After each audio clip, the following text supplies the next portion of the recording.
Oh, Jesus Christ.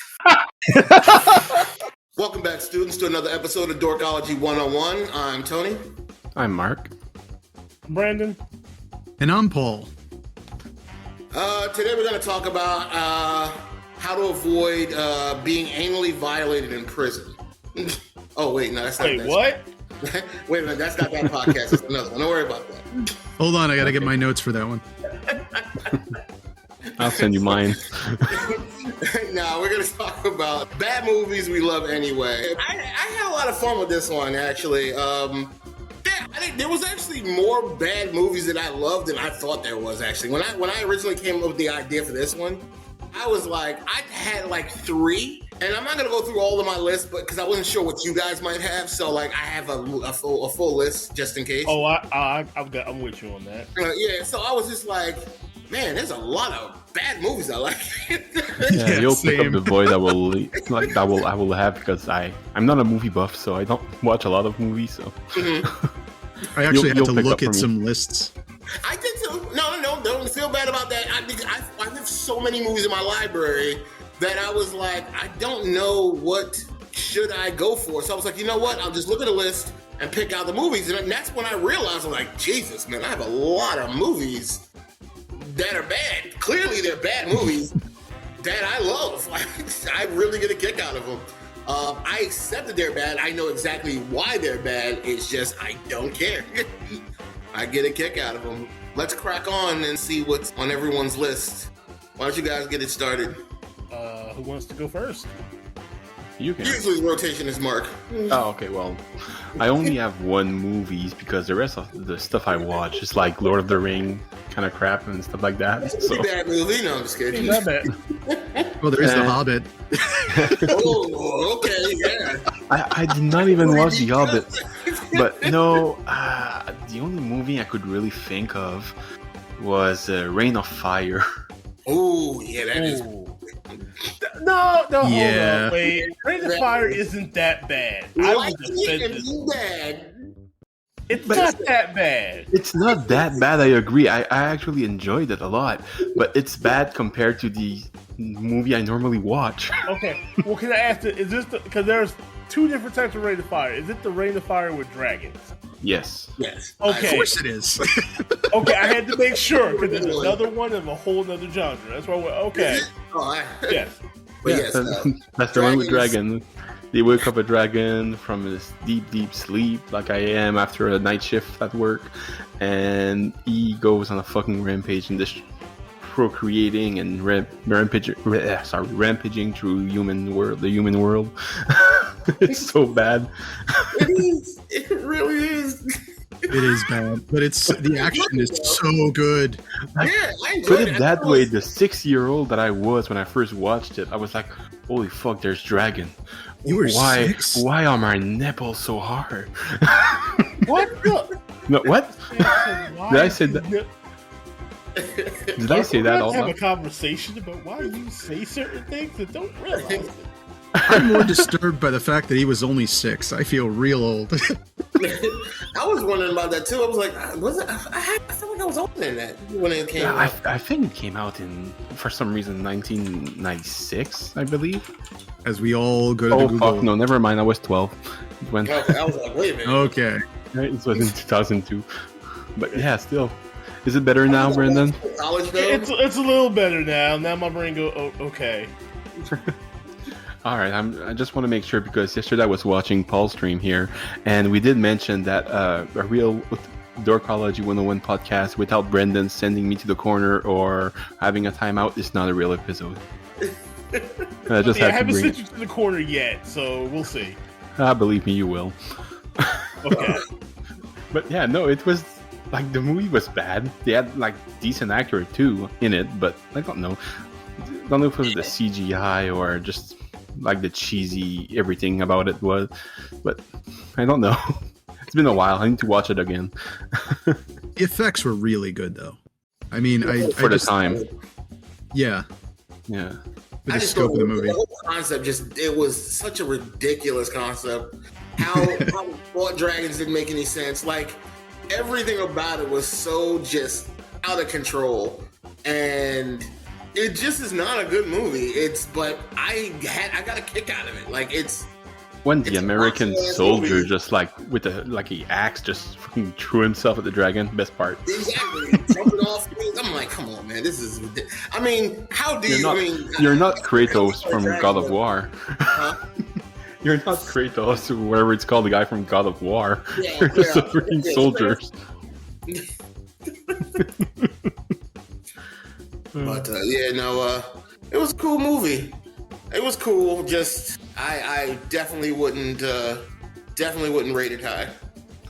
Yeah, because I mean they had like Matthew McConaughey, Kristen Bale in that, like good actors. Gerard normally. Butler, yeah. Yeah. Okay, I was waiting for Gerard. Okay, that's what I was like. I always forget about him. Uh-huh. I always forget his name. That's why.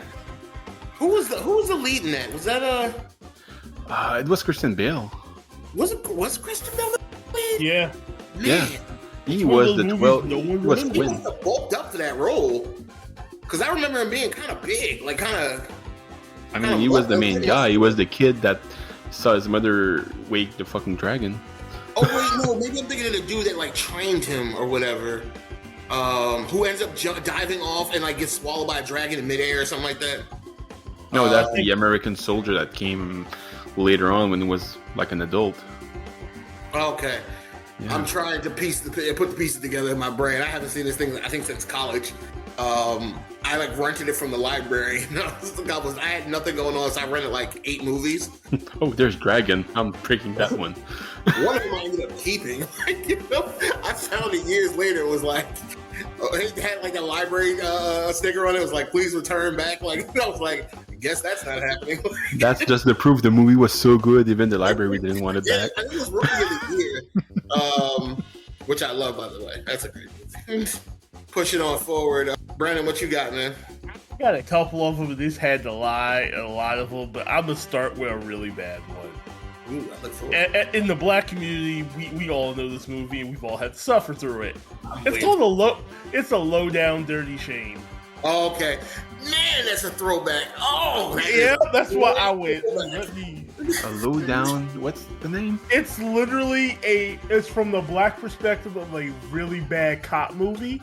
Yeah, it's just terrible. But Like it's the main, it's such a good. it's a good and bad movie at the same time because it's very funny.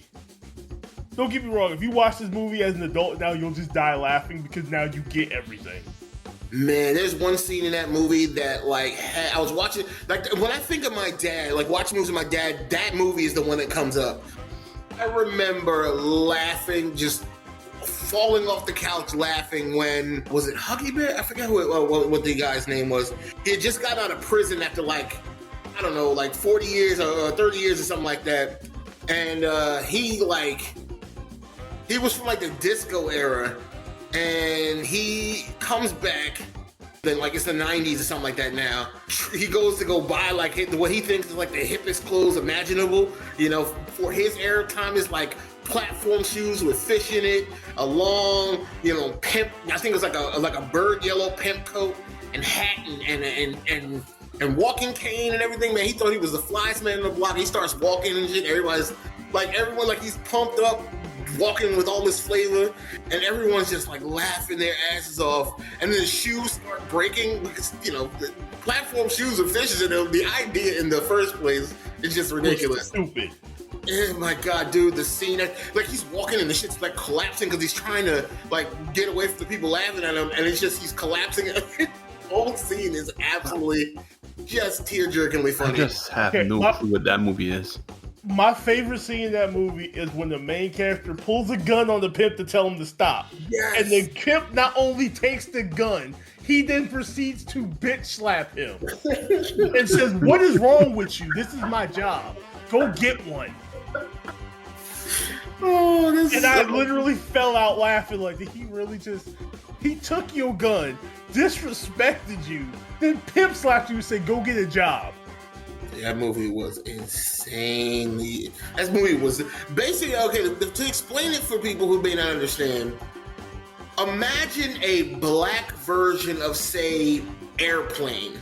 I would say would be a decent enough. You know, not Airplane. Airplane's not. What's the lead in Airplane? But he did a cop movie. I want to say Leslie Nielsen. No. Is it Leslie Nielsen? Oh, come on! Somebody help me out here. Trying to help you. I just don't know. I'm thinking Leslie Nielsen was it his name? Oh, God, Leslie Nielsen or Liam Nielsen? What's the question? Thank you for joining us. Sorry, I was typing stuff out of my notes. I suddenly thought of something, and I'm like, oh, I gotta add this. Yeah, it's Leslie Nielsen I'm thinking of. So the best way to describe this movie would be a black version of like Naked Gun. I would say is somewhere around that ballpark. Yeah, no, you're exactly right. Yeah, okay. Think about it. Exactly. It's just like, it's a black version of like Naked Gun, where the rest of the world seems to be like kind of serious, like there's serious things happening, but all the characters just nonsense. Like it's just nonsense things happening that make no sense. And like it all makes sense, but it doesn't make any sense, and it's wild, man. I hate that no more people don't remember that movie. I'm so glad you do, Brandon. I love older movies because they give me a giddy in myself. Yeah, me and my dad used to be looking to him, so like I'm with you on that. I'm with you on that indeed. I have The Master of Disguise. Oh my God! Through. But that's turtly enough for the turtle cup. Turtle. Like, all in all, it's a bad movie. Like, it's Oh my God, I forgot about purposely that to be one. bad. Totally forgot about that one. I saw that movie one time and was like, I think it's the lead. I can't stand him. He drives me insane. Oh, Dan Candy? Dan Carvey? Is that his name? Uh-huh. Yeah, I don't think I've seen him in Oh, no, anything. Dana Carvey. That's his name. Oh, okay. Yeah, Danny Carvey. Yeah, I don't think I've seen him in anything I liked. It's something about his acting style that just doesn't rub me the right way. Master of Disguise has its moments, though. But Of being great, yes. Of being bad, absolutely. No. It is, man, what a... You know what? Like, this is the thing. You know, there's just some movies people, you know, love that make no sense to others. And this, for me, this is one of them. Like, oh, man, what a just... Man, I would have choked that scrawny thing. Actor, I guess. The last movie I can talk about, because I'm going to keep mine to 3, is a really old movie, and it's called Look Who's Talking. And I was forced to watch this as a little kid. It's really about how... Look Who's Talking. Man, you're making me feel 100 years old right now. I'm sorry. Look Who's Talking ain't that old. I mean, well, it's not that old. Look Who's Talking came out in 1988. It's kind of that old now. We have to face the fact at this point. No. Little kids will look at this and go, why is this on VHS? What is VHS? I can't believe I saw that in theaters. Oh my God. And it's literally a hidden gem that has John Travolta in it. And the only reason I liked this movie is because of how the baby is. Yeah, having a child have the inner voice. Yeah. He's literally narrating his own birth and goes, what the heck, Mom, is going on? Why is this guy slapping me? Who are you? Oh, you look good. But wait, what? I like the Look Who's Talking movies. 1, 2, and 3. I did too, yeah. Yeah, I stopped at 2. Huh? I stopped at 2. I didn't know they made 3 of these. They did, and I actually, this is also one of those ones that's like up for debate because 1 and 2 have this like special place in a lot of people's hearts. But 3 takes a different spin where instead of the kids, now they're still the kids of John Travolta and Kirstie Alley. Yeah, Kirstie Alley. Back when I used to love her. I mean, I still like her. I mean, I got nothing against her, but like, I have opinions I can't say on the podcast. Yeah, after the movie It Takes Two, like, fell off the cliff for me. Like, I'll be honest, I thought she was related to the There's Terminator. still parents in the movie, and their kids, but now you're watching it from the perspectives of their pet dogs, and how they ended with the dogs, and it's really funny. I really got a kick out of it. Yeah, you have rocks and like Jajette or some nonsense like that. They pick a dog off the street because the son wants a dog, and they're like, no dog, no dogs. And they finally take a dog home from the streets. They end up like so the father, John Travolta, brings home this scruffy dog from the streets, and the mother finally caves and she decides to bring home a dog. Reverse. Christy Alley brings home the scruffy dog, and it's John Travolta who brings home this like froofy poodle that his boss is a very attractive boss gives him. Later on, you find out when she's like really into him, and there's like a subplot. I want to call it a subplot where there's some question of Christy Alley can't trust the boss, and she thinks that John Travolta might be sleeping with her, and there's a lot of funniness going on with that, and vice versa. He thinks that he's going to go back to her old boss, who was a real horn dog and whatnot. And a lot of that goes on, but a lot of it is about the dogs and how they communicate and get along with each other. It's really well done. I got such a kick out of it, to the point where removing nostalgia entirely, I like that story better, I think. And that's because there's a lot more adult stuff going on in it instead of just baby-focused stuff. But I love all three movies. They all three of them have a special place in my heart. But yeah, if I had to like sit down right now and watch one of the three, definitely the third one. Okay. Like, I had a contender for a fourth, but I don't know how the committee would feel about me bringing it up. What? Yeah, sure, go. Mortal Kombat Annihilation. Ooh. That's why I said really. I've tried not to remember that. Oh God, that's Jesus. Yeah. I don't think there was anyone on the planet who accepted that movie in any kind fashion. Like, I remember being a kid. It's better than the new one. Oh, sorry. No, go ahead, Brendan. I was gonna say I find it better than the new Mortal Kombat. To be completely honest with you. Well, yeah. I mean, that's we don't have the time to go into like the right or wrong with that, because you're not wrong, but you're not right. It's very complicated. Like, it's a very complicated feeling, because Annihilation is garbage. Like, I mean, the lowest tier of hell garbage. But so is the new movie.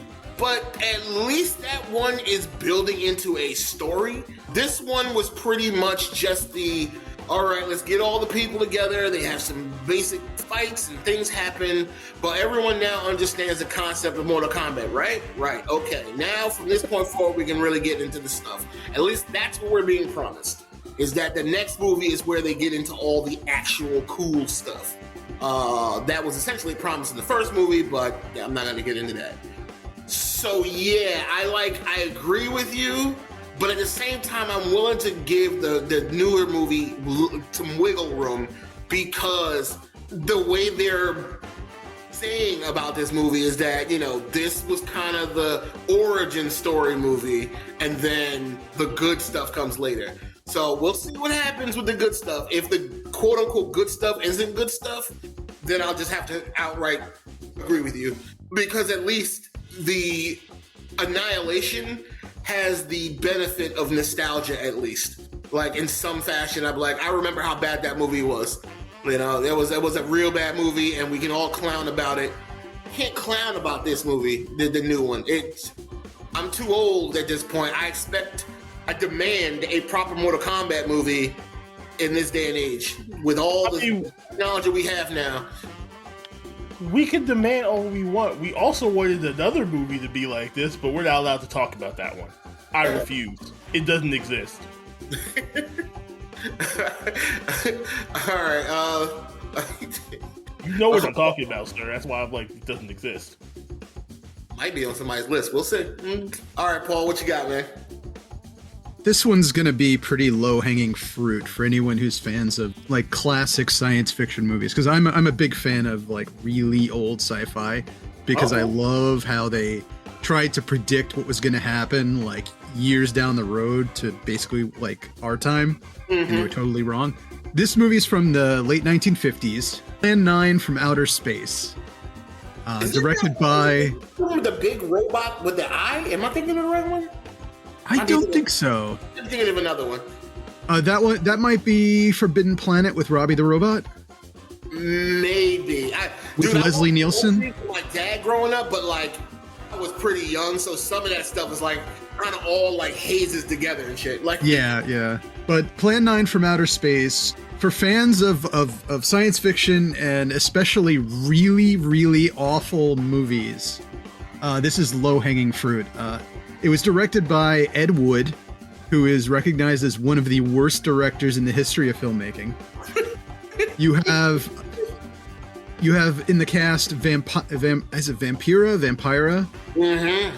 And Bela Lugosi himself, the guy who used to play Dracula in a lot of those movies. I miss Vampira. And, I miss her very much. and the plot is basically aliens come to Earth to stop us from eventually destroying the universe. And when they can't get in contact with the world governments, they decide to enact Plan 9. Wait. Resurrecting the dead. Why? Who the heck knows? Oh my god! I remember. Sounds so fucking cheesy. Like they try to.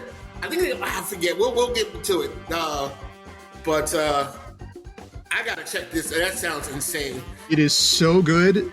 Like at various points, you can actually see the actors reading cue cards. Like you can see their eyes going back and forth. One of the characters in the movie ends up taller after he dies because he was resurrected, becomes a zombie, and I guess when you're made into a zombie, you're taller somehow. Obviously. It's really like those old. Is it not common knowledge in the States? With the look in the distance a spaceship, and it's like a weird little plastic toy on clearly in like fishing line like. Pretty much. It is so bad. It is so good. It's a comedy that doesn't mean to be.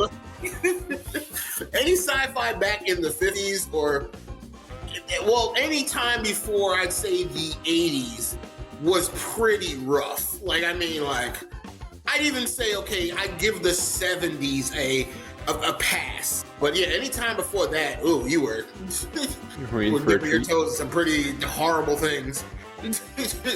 Marionette dolls walking across quote unquote the moon's surface.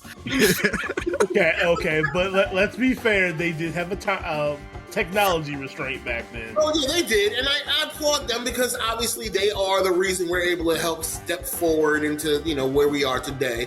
That doesn't mean that I can't criticize it. I mean that is very fair, and I cannot argue that logic. Oh man, so what else you got, man?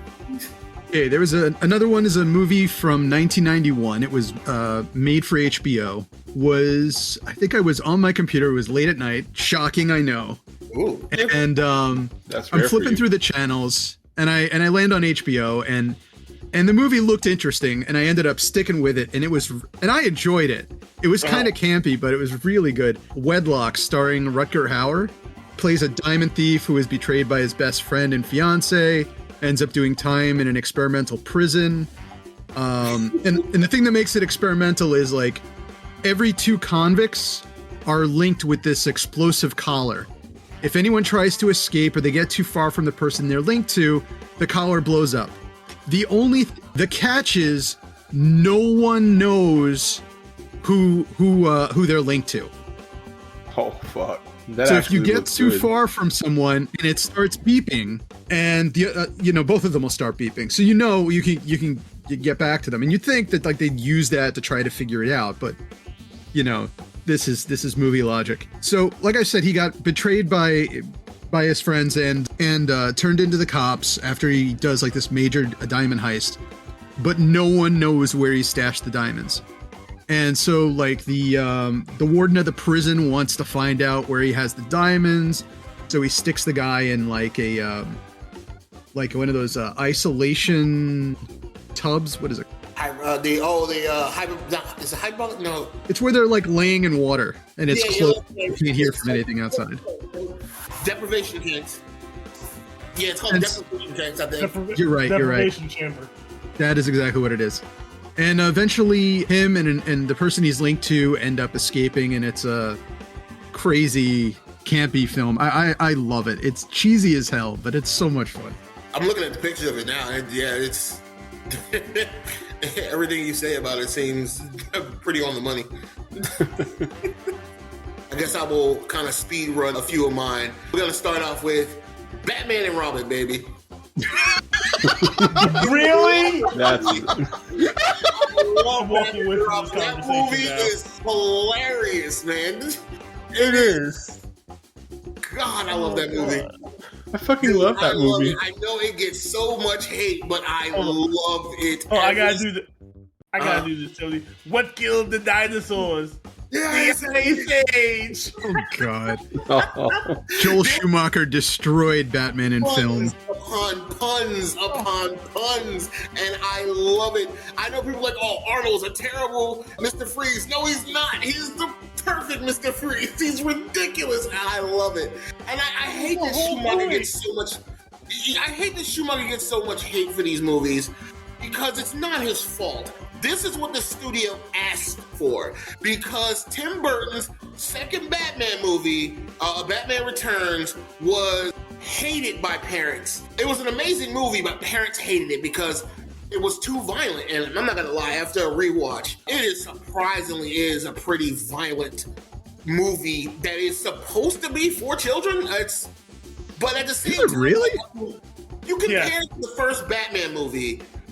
It is tame. I mean, it is exceedingly violent compared to the first Batman. The first Batman movie, a lot of punching and kicking and stuff, but like no one's getting shot, no one's like. There's not a lot of direct violence. People bleeding. There's a moment where Danny DeVito as the Penguin bites a man's nose off, like, and it's bloody. You know what I mean? Like, it's imagine taking your kids. These are supposed to be like 6, 7, 8, kids. To a movie like this, thinking, oh, it's Batman. And a lot of these parents know Batman from his campy years. They don't know him from Tim Burton's, what Tim Burton has brought to the screen. Because we can all really thank Tim Burton for the Batman we know today. Before Tim Burton, Batman was color-coded Batman and Bat-Tusian. No, Batman. Exactly. 60s Batman, Adam West. That was the closest thing we had. And before that, I mean, I remember a Batman comic book where he had to wear a polka dot Batman costume. I can't remember the reason why, but he did. There was a lot of wacky colors they had him in his earlier years. But not getting too far off track, I really loved Batman and Robin. And like I said, I hate that Schumacher gets so much blast for it because parents hated Tim Burton's second movie, and the studio was forced Tim Burton out. They kept suggesting to him, like, hey, you sure there's not anything else you kind of want to do? Like, take some time off and this, that, and the other. And he's like, and at a certain point, Tim Burton was like, you could tell they just didn't want me here. Like they knew I'm good at what I do, but at the same time, it's clear something ain't right. Like, I made a good movie. Why do they not want me here? So he was like, you know what? Screw this. I'm done. I'm out. And so they brought on Schumacher, and they were like, hey, listen, we need a movie that parents can love, and we can sell lots of toys, and let's make that happen. And he said, yeah. So he tried to make a comic book movie out of it as much as he could, and that's what we got. We got those movies. We got exactly what the studio wanted. I look at it, I try to look at those movies as a comic book film. They tried to go back to the Adam West years. And unfortunately, we're too cynical for that kind of stuff these days. It just doesn't work really anymore. It's very difficult to make that kind of movie. Maybe today would be a bit more acceptable, but back then, nah, man, it was the wrong time, I would say, the best way to put it. But I thought Arnold Schwarzenegger was absolutely hilarious throughout that entire movie. I feel like if they had to cast anybody else, the movie would have failed for me. Absolutely would have fallen off the cliff. Not that it didn't fail, but it would have been a whole different experience without him. The second one would be Mario Brothers. I knew you would bring that one up. Yeah, I knew. I think you talk about it in maybe 5 or 4 other podcast episodes. It's Mario Brothers. Just had such a real close place to my heart. I mean, lore. I could talk all day about the lore behind this movie. Fortunately, I'm not going to do that. I may make a separate video just on the insanity behind the scenes of the Mario Brothers movie. And I mean, my God, it is insane. Just a taste for most of the filming of this movie John Leguizamo and Bob Hoskins were drunk most of the time, to the point where Bob Hoskins broke his finger when they were driving around in the Mario Brothers van, the plumbing van, and they almost tipped it over. And because of how the doors work on the side, they're like sliding doors, the thing closed on his hand, and he broke his pinky. But yeah, they were driving drunk in the streets with the van, trying to do the scene, and almost flipped it. Bob Hoskins almost died like 3 times on set, like almost drowned, electrocuted, and I can't remember, there was another one. But yeah, it was a death trap set. But like I said, I could talk all day about the nonsense behind that. Another one, I kind of have mixed feelings. Like, I hate that people didn't like it, but I feel like it was the best adaptation of probably any anime movie I think made today. Dragon Ball Z? Huh? Dragon Ball? What are you talking about? That doesn't exist. I still haven't seen that one. It's What worth are you it. talking about? That doesn't exist, sir. This is Brandon's favorite movie. I look at Dragon Ball Z in the eyes of, this is bad funny. I could sit there with friends at night having a beer and laughing our asses off. That's the kind of movie I want to hang out with buddies and just trash it all night. I think it's one of those movies because it's not boring. It's just terrible. And I don't mind a terrible, funny movie, because it is just done so badly. I don't like boring bad movies because it's irritating to watch. I'm looking at my watch and ready to leave the theater kind of thing. And the final one is Starship Troopers. Yeah. Cult classic, but when it came out, it was hated. It did bad, very bad, because a lot of people, especially book readers, were pissed off because the movie didn't reflect the book. The book was about about a dystopian future. It was taking. I don't want to get into the whole thing because it's really a whole deal, but the movie didn't seem to pick up on that. Yeah. It was meant to be a criticism of fascism. Yes. Yeah. And the movie doesn't do that. It doesn't point the camera in the right direction, with it. And so, but that's fine for me because I got a kick out of the movie nonetheless. And if anything, it kind of makes it creepier once you know that. When you really start looking at it, it's a kid in the army, and these videos that clearly making all the Nazi-esque outfits. It's really much creepier the way it's done because it's done in a far more happy style, and you're just so are we really supposed to be rooting for anybody here? Is this but I love the movie for what it is. I love how ridiculous their whole system is. I mean, you gotta serve in the military for 2 years before you can have your citizenship, and you can't even have kids without serving in the military. It's just the whole deal is just messed up, man. But yeah, those are the movies. I love them. They're ridiculous. They're bad, but I love them anyway. But we definitely run out of time on this one. So why don't you guys tell them where you can be found? You can find me on Twitch, TikTok, Hover, Facebook, YouTube, and Twitter at LeonardX44.